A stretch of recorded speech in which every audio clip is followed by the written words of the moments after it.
Hello everyone, welcome to my channel Goodness Pharmacy. तो आज का वीडियो है वो फार्मेसी न्यू स्टूडेंट्स के लिए है, जो डिप्लोमा के एंड बैचलर के स्टूडेंट्स हैं जिन्होंने अभी भी फार्मेसी में एडमिशन लिया है।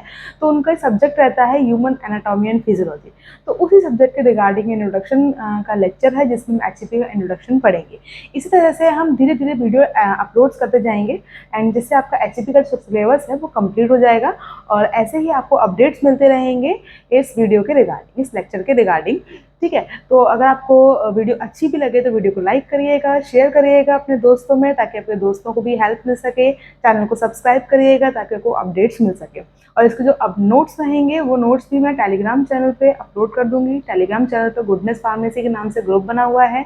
जिन भी स्टूडेंट्स ने ऐड नहीं किया है उस ग्रुप में, तो उसकी जो लिंक दे रखी है डिस्क्रिप्शन बॉक्स में, उस पर क्लिक करिए और ग्रुप में ऐड हो जाइए। सारे जो नोट्स रहेंगे आपको वहीं प्रोवाइड कर दी जाएंगे। ठीक है, चलिए स्टार्ट करते हैं वीडियो को। एचपी, तो सबसे पहले हम बात करते हैं ह्यूमन एनाटॉमी एंड फिजियोलॉजी। तो ह्यूमन मतलब ह्यूमन बॉडी। इसमें बेसिकली जो जनरली जो बायो वाले स्टूडेंट्स रहते हैं उनको आइडिया रहता है एचपी के बारे में, कि बॉडी के बारे में, कि हमारी बॉडी में कितने सिस्टम्स होते हैं, बॉडी में सेल्स होती हैं, टिश्यूज होते हैं। तो बॉडी के बारे में उनको ऑलमोस्ट आइडिया रहता है। तो ये बायोलॉजी का ही एक पार्ट रहता है, इसमें बायोलॉजी ही आपको देखने को मिलेगी। लेकिन जो मैथ्स वाले स्टूडेंट्स होते हैं उनके लिए बिल्कुल नया सब्जेक्ट रहता है, तो उनको थोड़ा मेहनत करनी पड़ेगी इसमें। बट इसमें इतना कोई टिपिकल सब्जेक्ट नहीं है। तो इसमें देखें तो ह्यूमन एनाटॉमी एंड फिजियोलॉजी, तो एनाटॉमी एंड फिजियोलॉजी में दो टर्म आते हैं जिससे मिलके ये सब्जेक्ट बना है आपका ह्यूमन एनाटॉमी एंड फिजियोलॉजी। ठीक है, तो एनाटॉमी की बात करें तो एनाटॉमी क्या होता है? The study of the structure of human body and relationship between them. अगर हम ह्यूमन स्ट्रक्चर की बात करें, एक इंडिविजुअल की बात करें, एक ऑर्गेनिज्म की बात करें, तो उसमें देखें तो जितना भी पार्ट्स हैं हमारी बॉडी में हार्ट है, लंग है, किडनी है, या डिफरेंट डिफरेंट हमारे बॉडी ऑर्गन्स हैं, तो उनका स्ट्रक्चर होता है। ठीक है, तो उनका क्या स्ट्रक्चर है, कैसे किस किस साइज के हैं, क्या स्ट्रक्चर है, तो उन स्ट्रक्चर की जो स्टडी करते हैं हम किस में करते हैं? एनाटॉमी में करते हैं। ठीक है, एंड रिलेशनशिप बिटवीन देम, और उन स्ट्रक्चर्स का आपस में क्या रिलेशनशिप है जिनसे आगे सिस्टम बनता है, तो वो हमारी क्या होती है? एनाटॉमी होती है। तो anatomy is a branch of science in which we study about the human structures and relationship between them, that is anatomy. ठीक है, इसके बाद हम बात करते हैं फिजियोलॉजी की। तो फिजियोलॉजी क्या होता है? It is a study of function of that human body और ह्यूमन बॉडी पार्ट्स, उन सबकी फंक्शन की जो स्टडी होती है वो हम किस में करते हैं? फिजियोलॉजी में करते हैं। ठीक है, हमने स्ट्रक्चर की स्टडी कर लिया, जैसे हार्ट का स्ट्रक्चर क्या है। ठीक है, लेकिन ये तुम्हारी एनाटॉमी हो गई। अब उस हार्ट का फंक्शन क्या है, वो हार्ट जो है वो कैसे वर्क करेगा, तो उन सबकी फंक्शन के स्टडी हम किस में करते हैं? फिजियोलॉजी में करते हैं। Different different body parts, living body parts ले लो या पूरा बॉडी ले लो, तो वो किस तरीके से फंक्शन कर रहे हैं, तो वो हम किस में पढ़ते हैं? फिजियोलॉजी में। अब ये दोनों ही पार्ट मिलके क्या बना रहे हैं? हमारा पूरा सब्जेक्ट बना रहे हैं ह्यूमन एनाटॉमी एंड फिजियोलॉजी। तो एक ऐसा सब्जेक्ट है जिसमें हम अपनी ह्यूमन बॉडी के बारे में पढ़ते हैं। ह्यूमन बॉडी में कौन कौन से ऑर्गन्स होते हैं, कौन से सिस्टम होते हैं, टिश्यू, सेल, इन सब के बारे में ब्रीफ में स्टडी हम करते हैं इस सब्जेक्ट में। आई होप आपको क्लियर हो गया होगा। अब इसमें नेक्स्ट हम बात करते हैं, कुछ टर्म्स आते हैं जो इससे रिलेटेड हैं। ठीक है, तो कुछ टर्म्स हम देखें जो आपको 1 मार्क्स में रेयरली पूछ लिए जाते हैं एग्जाम में। जैसे ग्रॉस एनाटॉमी, आपको पता भी होना चाहिए बेसिक नॉलेज के लिए। तो ग्रॉस एनाटॉमी क्या होता है? जैसे इसमें कुछ टर्म्स हैं, gross anatomy, microscopic anatomy, cytology, histology, cell physiology. तो इन सब का मतलब क्या है? ठीक है, तो फर्स्ट हम बात करते हैं ग्रॉस एनाटॉमी। तो ग्रॉस एनाटॉमी क्या है? Study of large visible structure. Gross anatomy मतलब जो हम अपने नेकेड आई से देख सकते हैं, जो स्ट्रक्चर को हम जो लार्ज स्ट्रक्चर्स होते हैं, विजिबल स्ट्रक्चर्स होते हैं, जिसके लिए हमें माइक्रोस्कोप की हेल्प की ज़रूरत नहीं होती, तो ऐसे स्ट्रक्चर की हम स्टडी कर रहे हैं, तो वो हमारे किस में करते हैं? ग्रॉस एनाटॉमी में। तो study of large visible structures. ठीक है, सेकंड हम देखें तो माइक्रोस्कोपिक एनाटॉमी। माइक्रोस्कोपिक नाम से पता चल रहा है इसमें हम माइक्रोस्कोप का यूज़ कर रहे हैं। तो जो ऐसी चीज़ें जो हम अपने नेकेड आई से नहीं देख सकते हैं, लाइक बैक्टीरिया, सेल, टिश्यू, ठीक है, इन सबको देखने के लिए हमें क्या चाहिए होता है? माइक्रोस्कोप की हेल्प की ज़रूरत पड़ती है। तो study of small structures like cell और मॉलिक्यूल्स, इन सब की स्टडी हम किस में करते हैं? अपना माइक्रोस्कोपिक एनाटॉमी में। क्लियर है? नेक्स्ट आता है साइटोलॉजी। साइटोलॉजी को अगर हम ब्रेक करें, 2 वर्ड से मिलकर बना है साइटो प्लस लॉजी। साइटो का मतलब क्या हो गया? सेल। ठीक है, लॉजी का मतलब क्या हो गया? Study. To study about the cell. Break करिए तो साइटोलॉजी मतलब क्या होगा, टू स्टडी अबाउट सेल। इस ब्रांच में या साइटोलॉजी एक ऐसा ब्रांच है जिसमें हम स्टडी करते हैं सेल के बारे में, उनका स्ट्रक्चर क्या है, सेल का फंक्शन क्या है, उसे बोलते हैं हम साइटोलॉजी। नेक्स्ट आता है हिस्टोलॉजी। हिस्टोलॉजी मतलब क्या, हिस्टो और लॉजी दो वर्ड्स मिलकर बना है। हिस्टो मतलब क्या हो गया, टिश्यूज, और लॉजी मतलब क्या हो गया, स्टडी। तो it is the study of the tissues and their structure. तो टिश्यूज और स्ट्रक्चर की स्टडी हम किस में करते हैं, हिस्टोलॉजी। क्लियर है। नेक्स्ट आता है सेल फिजियोलॉजी। अब सेल की फिजियोलॉजी, फिजियोलॉजी का मतलब क्या होता है, यहाँ बताया मैंने फंक्शन। तो इसमें क्या स्टडी करते हैं, study of functions of the cells. ठीक है, तो ये कुछ ऐसे टर्म्स हैं जो एचएपी में देखने को आपको आगे मिलेंगे, हिस्टोलॉजी और साइटोलॉजी। तो इन सब का मीनिंग जो है आपको पता होना चाहिए। आपको क्लियर हो गया होगा बेसिक इंट्रोडक्शन, एनाटॉमी क्या होता है, फिजियोलॉजी क्या होता है। नेक्स्ट हम स्टार्ट करते हैं लेवल ऑफ ऑर्गेनाइजेशन। तो लेवल ऑफ ऑर्गेनाइजेशन हम देखें तो आपको ये एक फ्लो डायग्राम टाइप दिख रहा है। तो लेवल ऑफ ऑर्गेनाइजेशन होता क्या है, ऑर्गेनाइजेशन। ऑर्गेनाइजेशन का मतलब क्या होता है कि हमारी बॉडी कैसे बनी है। ठीक है, हमारी बॉडी सबसे पहले किस मॉलिक्यूल से या किस एटम से स्टार्ट हुई, और एटम से होते होते किस तरीके से इंडिविजुअल ह्यूमन बीइंग बना। ठीक है, तो ये होता है लेवल ऑफ ऑर्गेनाइजेशन। कौन कौन से लेवल के थ्रू एक बॉडी, ह्यूमन बॉडी का फॉर्मेशन होता है। तो इसमें देखें तो डायग्राम में सबसे पहले मैं स्टार्टिंग में देखें तो पहले ये दो टाइप का होता है, केमिकल लेवल और बायोलॉजिकल लेवल। ठीक है, क्योंकि आपको पता है कि हमारी बॉडी में केमिकल मॉलिक्यूल्स, एटम्स ये सब होते हैं, इनसे बन के ही धीरे धीरे हमारी बॉडी जो है वो ग्रोथ करती है या बनती है। तो पहले हम बात करते हैं केमिकल लेवल की। तो केमिकल लेवल में हम देखें तो इसमें क्या आते हैं, एटम, मॉलिक्यूल, ऑर्गेनल और सेल। और बायोलॉजिकल लेवल में हम देखें तो cell, tissue, organ system, individual. तो यहाँ पे ये दो टाइप से डिवाइड किया गया है, केमिकल लेवल और बायोलॉजिकल लेवल में। ठीक है, सबसे पहले हम बात करते हैं यहाँ पे, सबसे पहले हमारी बॉडी में क्या होता है, एटम होता है। ठीक है, एटम से क्या बनते हैं, मॉलिक्यूल बनते हैं। तो एटम हमारा कौन सा हो गया, हाइड्रोजन एटम। ये दो एटम दिख रहे हैं। आप अगर हम वाटर मॉलिक्यूल की बात करें तो वाटर मॉलिक्यूल का फॉर्मूला होता है H2O। वाटर ये मॉलिक्यूल है। अब मॉलिक्यूल किससे मिलकर बना है, एटम से मिलकर बना है। तो एटम हमारे कौन से, ये oxygen atom, one oxygen atom and दो हाइड्रोजन एटम मिलकर क्या बनाते हैं, वाटर मॉलिक्यूल बनाते हैं। सबसे पहला हमारा आ गया एटम। एटम में हाइड्रोजन एटम हो गए, ऑक्सीजन एटम हो गए। ठीक है, इन एटम से मिलकर क्या बने, हमारे वाटर मॉलिक्यूल बना है। क्लियर है। अब वाटर मॉलिक्यूल से मिलके हमारे क्या बने हैं, यहाँ पर हम देखें तो यहाँ पर हमारा ऑर्गेनेल्स बनते हैं। ठीक है, वाटर मॉलिक्यूल से मिलके क्या बनते हैं, ऑर्गेनेल्स बनते हैं। ऑर्गेनेल से सेल बनते हैं। आपको पता होगा, आपका सेल का डायग्राम अगर हम देखें तो जैसे सेल है, ठीक है, तो सेल के अंदर क्या होता है, न्यूक्लियस होता है, ये न्यूक्लियस है। इसके अलावा यहाँ पे क्या होते हैं, बहुत सारे इसके ऑर्गेनेल्स होते हैं, सेल के पार्ट्स होते हैं जो साइटोप्लाज्म में फ्लोट करते हैं। तो ये हमारे क्या है, ऑर्गेनेल्स हैं। तो ये ऑर्गेनेल्स किससे मिलके बने, मॉलिक्यूल से मिलके बने। तो मॉलिक्यूल से क्या बना है हमारा ऑर्गेनेल, और ऑर्गेनेल से क्या मिलके बनी है, हमारी पूरी सेल बनी है।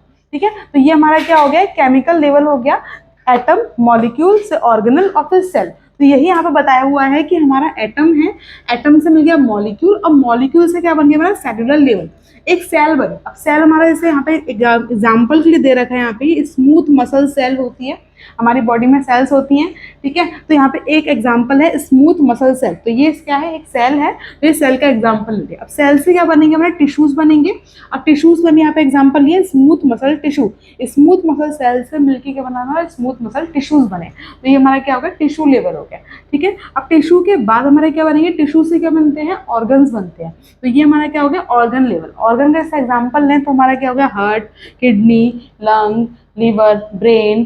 ठीक है, जितने भी हमारी बॉडी में ऑर्गन्स होते हैं, तो इन सब का ये एग्जाम्पल हो गया। ये हमारे केस में आ जाएंगे, ऑर्गन लेवल में आ जाएंगे, ये ऑर्गन्स है।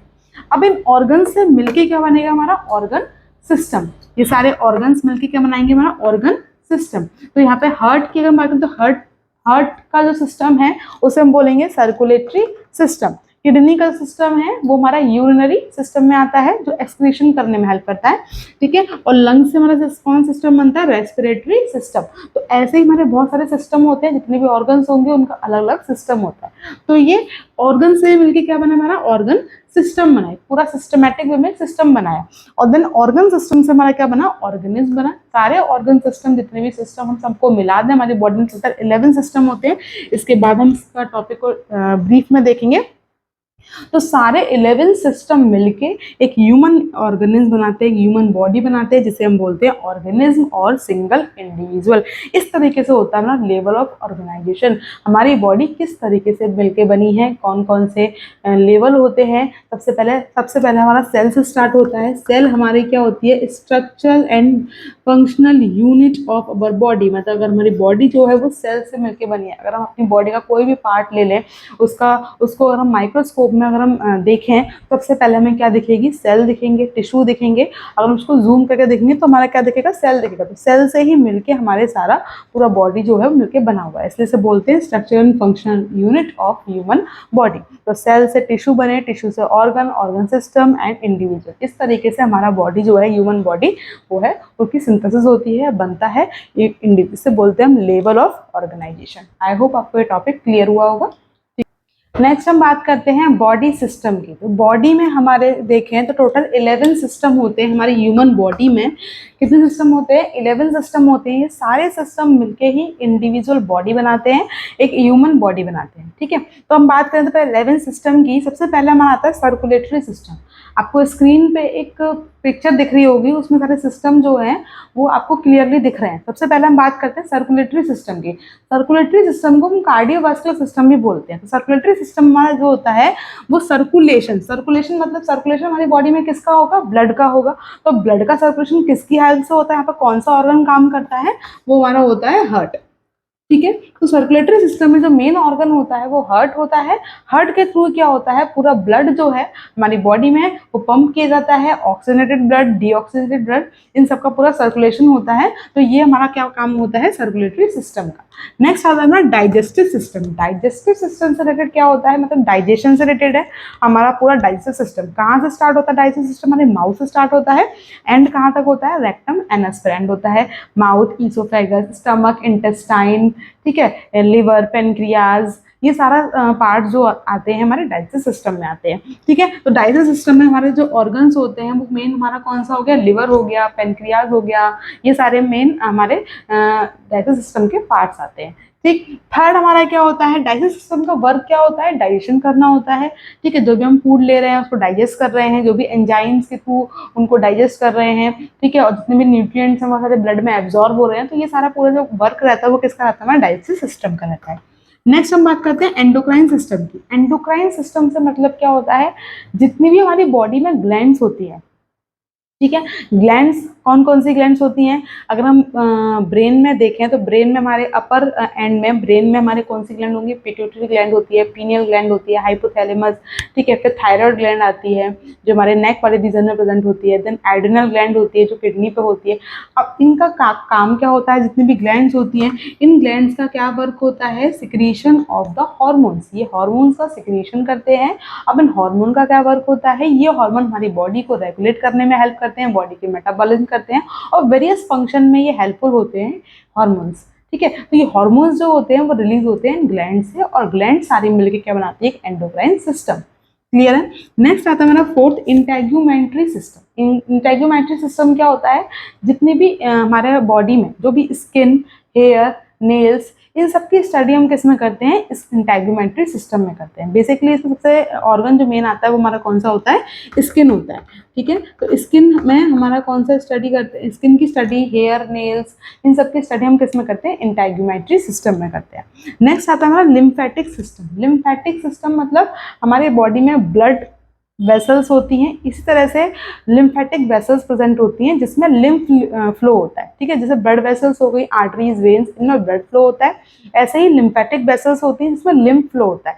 ये बेसिकली हमारी इम्यूनिटी के रिस्पॉन्सिबल होता है, इम्यून सिस्टम को स्ट्रॉन्ग करता है, और जो भी आउटर कोई भी फॉरेन एंटीजन अगर हमारी बॉडी में एंटर करता है तो उसको अगेंस्ट फाइट करने में हेल्प करता है। तो बेसिकली इम्यूनिटी के लिए रिस्पॉन्सिबल होता है हमारा लिम्फेटिक सिस्टम। इसमें भी लिम्फेटिक ऑर्गन्स आते हैं, लिम्फेटिक वेन्स वगैरह आती हैं, वेसल्स आती हैं, तो इन सब के बारे में इसमें स्टडी करते हैं लिम्फेटिक सिस्टम में। क्लियर है। नेक्स्ट आता है हमारा मस्कुलर सिस्टम। मस्कुलर सिस्टम नाम से चल रहा है मसल्स, जिसमें हम मसल्स की स्टडी करते हैं।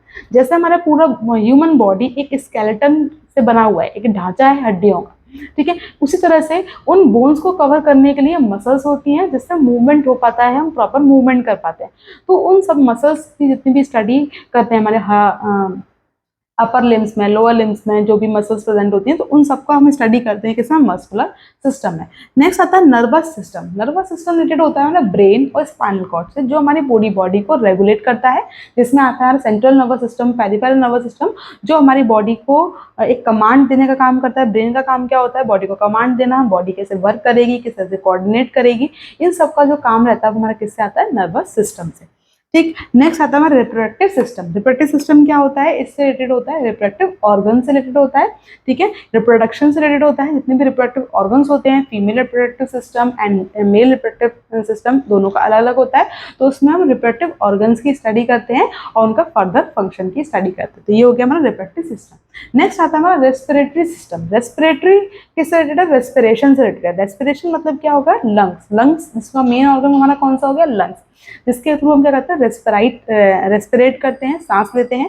तो इसमें जितने भी ऑर्गन्स होते हैं, ट्रेकिया, ब्रोंकी, ब्रोंकियोल्स, लंग्स, ये सारे हमारे रेस्पिरेटरी सिस्टम में आ जाते हैं, उनकी फंक्शन की हम स्टडी करते हैं। नेक्स्ट आता है हमारा स्केलेटल सिस्टम। स्केलेटल सिस्टम क्या होता है, जिसमें हम पूरी ह्यूमन बॉडी की में जितनी भी बोन्स होती हैं उनकी स्टडी करते हैं, हम स्केलेटल सिस्टम है। तो हमारा बॉडी, एक ह्यूमन बॉडी, ह्यूमन स्केलेटन है, एक हड्डियों का ढांचा है। तो हमारी ह्यूमन बॉडी, ह्यूमन पूरी बॉडी में कहाँ कहाँ पे कौन सी बोन है, कौन सी किधर मतलब सबसे स्मॉलेस्ट बोन कौन सी है, फिर लॉन्गेस्ट बोन कौन सी है, इन सबकी हम स्टडी हम किस में करते हैं, स्केलेटल सिस्टम में। लास्ट आता है हमारा यूरिनरी सिस्टम। यूरिनरी सिस्टम हमारा कौन सा होता है, जिसमें हम स्टडी करते हैं अपना एक्सक्रीटरी सिस्टम के बारे में। मतलब किडनी, किडनी इसका मेन ऑर्गन होता है हमारा किडनी। किडनी का काम क्या होता है, ब्लड को फिल्टर करना, यूरिन का फॉर्मेशन करना। तो ये सारा जो यूरिन का फॉर्मेशन हो रहा है और ब्लड का फिल्ट्रेशन हो रहा है, ये सारा किसके थ्रू होता है, हमारा यूरिनरी सिस्टम के थ्रू होता है। तो इन सारे सिस्टम के हम स्टडी करते हैं बॉडी सिस्टम में। टोटल 11 बॉडी सिस्टम होते हैं। ठीक है, आई होप आपको ये क्लियर होगा। तो इस वाले लेक्चर में हमने जो आपका बेसिक इंट्रोडक्शन स्टडी किया है, जिसमें हमने इंट्रोडक्शन पढ़ा, एनाटॉमी एंड फिजियोलॉजी का, लेवल ऑफ ऑर्गेनाइजेशन स्टडी किया, किस तरह से ह्यूमन बॉडी का ऑर्गेनाइजेशन होता है, एंड देन ह्यूमन बॉडी में कितने सिस्टम्स होते हैं। आई होप आपको वीडियो अच्छी लगे। वीडियो अच्छी लगे तो लाइक करना है, चैनल को सब्सक्राइब करना ना भूलें। चलिए मिलते हैं नेक्स्ट लेक्चर में एक नई वीडियो के साथ। इसके बाद हम स्टडी करेंगे cell and their structure and their function. Thank you for watching.